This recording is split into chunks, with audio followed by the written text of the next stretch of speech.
Ladies and gent, oh, can't say ladies 'cause I don't think any girls watch my channel yet. What's going on, everybody? Welcome back to the channel.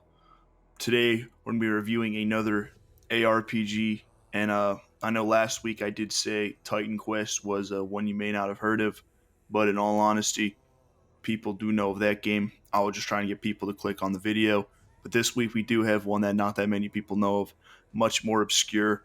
It's called Vikings: Wolves of Midgard.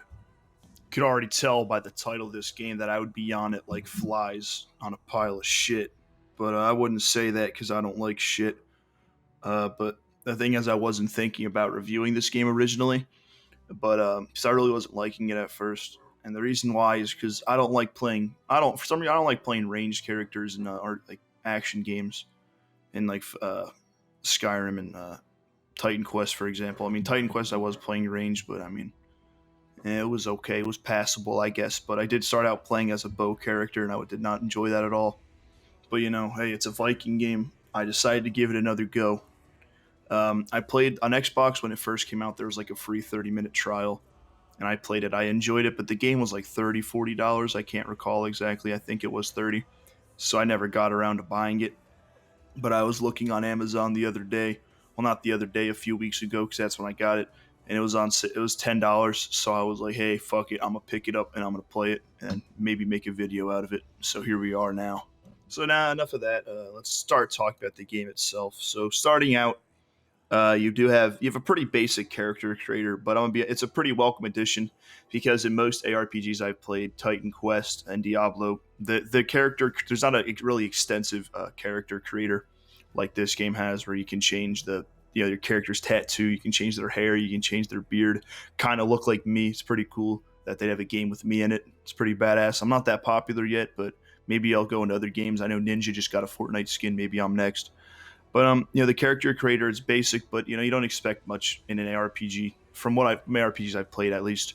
But so this is a welcome addition. It's pretty cool. I like it. You can play as a dude or a girl. It's kind of cool. What there are is and then after that there's 5 gods to choose from: Tyr, Loki, Odin, Thor, and Skathi. I mean, I'm just gonna call her Scotty for the sake of it because I don't feel like saying Skathi. I feel weird after saying Scotty for so long because of Smite. These 5 gods depending on which one you choose, will determine your starting weapon and your starting ability for the beginning of the game. So the game starts out with you going to your village. It's under attack by giants, or the Jotun, if you want me to be politically correct about it, because this is my culture. I do not want any cultural appropriation going on. So the Jotun are attacking your village. So you drive them off, you attack them, and it turns out the chieftain is dead. So you end up becoming the chieftain. Also, a quick little side note here: if you want to make a new character, you have to go all the way down to change character and then go to a new slot. Because if you just hit new game, what it does is deletes all your progress and starts off at a new difficulty. And when I was recording the intro level for this video, I wasn't paying attention, and I hastily kind of went on new game and deleted my character that I had put like 10 hours into. So I'm a little angry, but not that mad, I guess. I guess we could start over. So pretty much from here, I'm going to be honest with you, I can't tell you what happens in the story because I don't remember. It's pretty lame and didn't really hold my attention. It really was just going around fighting people for me that had me roped in for a little bit. One thing is, you do fight people who worship the Vanir, which is another group of gods in Norse mythology. Obviously, you're obviously part of the Aesir because Odin and all them. But that's fun when you're fighting other humans and shit. I don't know why. I just think slicing a dude's head in half is pretty cool. I don't know if you guys want to call the police yet or something to try to get me to like see a therapist, but I don't know. I just think that shit's very cool to me.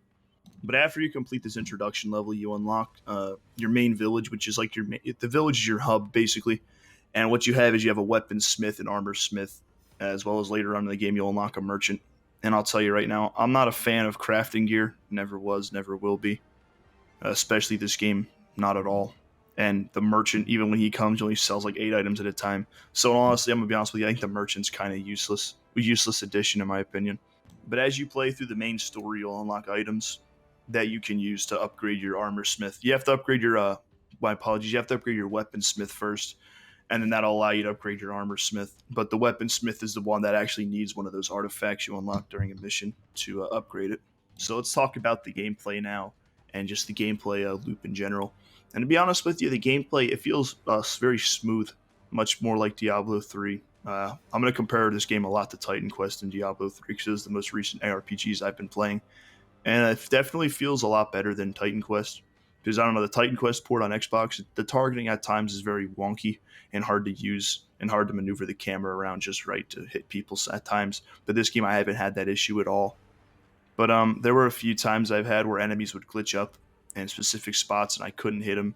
And only ran into it once. There was a Jotun blocking a gate, and I could only hit him when he was doing like a charge up attack, which was kind of annoying and made the fight more drawn out than it had to be. But that's not that big of an issue. Then there are some enemies for some reason that your abilities don't work on. Like I did the Odin skill tree, which I'll show you later on. One of my abilities is I charge forward and I twirl my staff around and hit people. But these enemies were not getting affected by it. And it was annoying fighting them. But again, at the end of the day, it didn't subtract from the overall experience. So one unique feature this game has is specific areas have their own conditions, is what they're called. And I'll give you an example. The first area you go to, it's like snowy mountains. So the condition there is your character gets cold over time, and if you let the condition bar get full, you'll take a damage over time. And in all honesty, in the first zone, the snow one, it's really not that big of an issue to me. But later on, when you go to Utgard, the atmosphere there is poisonous, so you have to sit in caves to get the meter down. But for some reason there, that meter climbed like crazy. Like it was unreal. And it became more of a hassle than like a cool feature that you just had to manage. What every zone does have, as you can see up on the top right, there's 3 challenges: Iron Skulls, Hound Masters, and Svanung Flags. And what they are is every zone has 3 objectives. Usually the first one, the Iron Skulls, they're hidden in chests, golden chests that give you better loot in specific spots. Hound Masters are enemies you have to kill, and then Svanung Flags are static placed objects for you to destroy. Every zone has 3 of these, which it adds to the gameplay because it gives you something else to look out for as opposed to just running around killing everybody.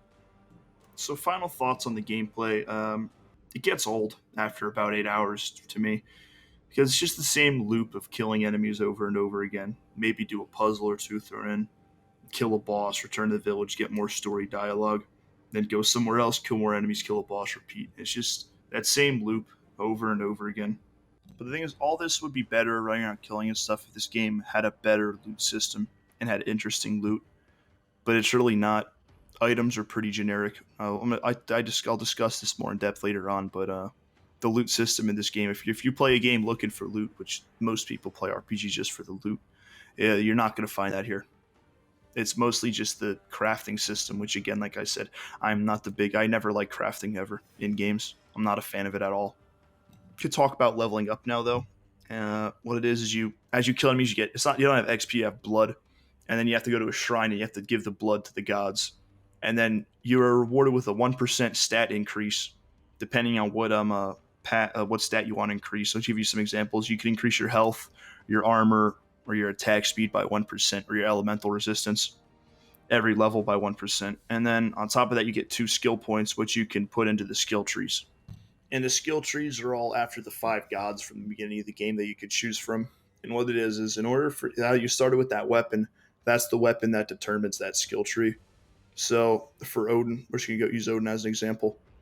If you use a staff, then you'll be able to use all the passives and use the special abilities in the Odin skill tree. If you do dual wield, you can use the Loki skill tree passives as abilities. And I like this idea of the freeform class system as opposed to something like most modern RPGs, for example.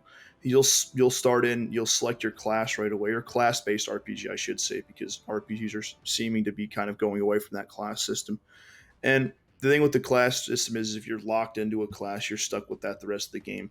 See, but then on the flip side to this, though, you can get fucked over by RNG if you're trying to get a weapon for the class you're running, but you just can't for the life of you. Happened to me last night when I was playing. I needed a staff, but I just could not get one, so for a while I was having a rough time, so I was not doing much damage.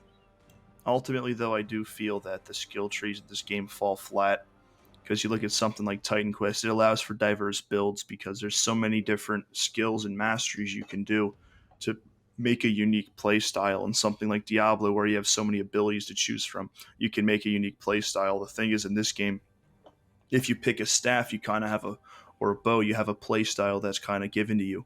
Everything comes level after level after level. There's no mixing and matching to make some crazy combination.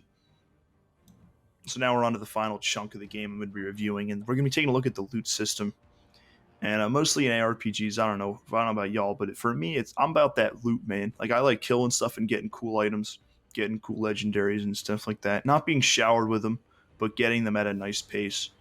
And yeah, this game you get them at a nice pace, but unlike something like Diablo or Titan Quest, where loot's abundant, enemies are constantly dropping items. Although some of it's trash, it's still loot nonetheless. And but this game though, enemies rarely drop gear, which kind of sucks. Mostly merchant fodder. It's really stuff that you can't use. You have to just go sell to a merchant, get some gold. If you do get items, sometimes you'll get an orange drop, which is nice, but not very often do you see gear dropped. But again, I will tell you though, it does feel nice when you do kill an enemy and they do drop a nice piece of gear because you're not being showered with it, and it's a nice break getting something nice off an enemy. So we'll talk about the legendary rarity. And for legendary, I'm just gonna say orange because that's how most games go by with their loot systems. And for me, it's not said in the game, but the way I break it down is there's two type of legendaries in this game. There's items that have just better stats than your regular blues and greens that drop, but then there are actual orange legendaries that have special names that are kind of weapons or items that were significant in Norse mythology. For example, you can get Graham, which is the sword that was used to kill Fafnir. But the problem is with these legendaries, the named ones, is they're just generic ass weapons with stat increases. There's nothing special about having this legendary sword. It's basically the same as some random ass sword you found. It's just this one has a cool name and has a different model. This game helps the game have a dull loot system because all it is realistically is you're just getting numbers. You're not getting like a special ability or something like that because it's a legendary item. There are also artifact weapons, which is just another type of legendary, and they're just more mythological. They're only weapons. What there is just for example, Gungnir and Mjolnir.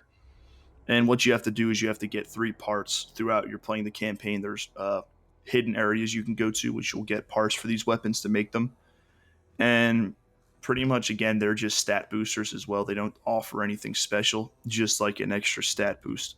And it's kind of useless, in my opinion. Again, it helps accredit this game to having a horrible loot system. And in an ARPG, one of the main driving factors, hell, just any RPG in general for the most part, is loot.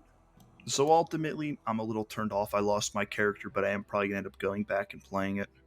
But for the game, it's a decent ARPG. It does stuff that's already been done, but at times it has its own unique feel and additions that kind of give this game its own identity. The combat's fun, has some nice gory visuals to make the combat feel more visceral and brutal, which I'm a big fan of. Like I said before, I like slicing dudes' arms off and shit.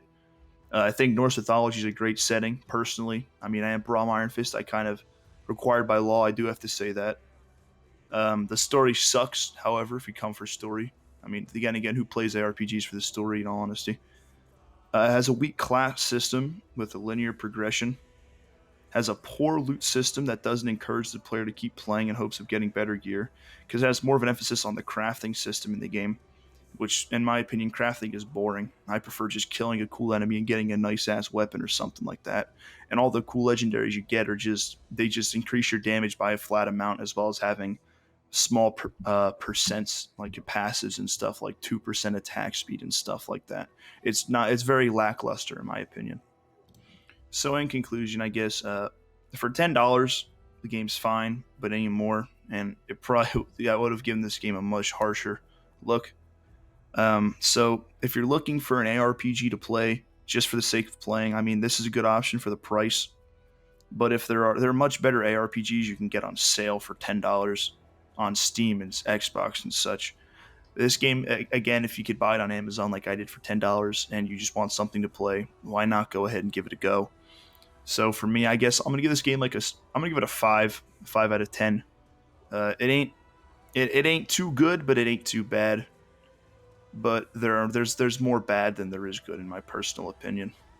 So a lot being said, I think I'm gonna wrap up the review here. This game, it could have been much better, but a lot of the stuff they tried doing fell terribly flat in my opinion. But let me know what you guys think if you've played it before, if you're thinking about giving it a go. And if you're new, feel free to subscribe and like if you enjoyed it. I got much more stuff coming in the pipeline. But yeah, thank you guys, and I'll see you in the next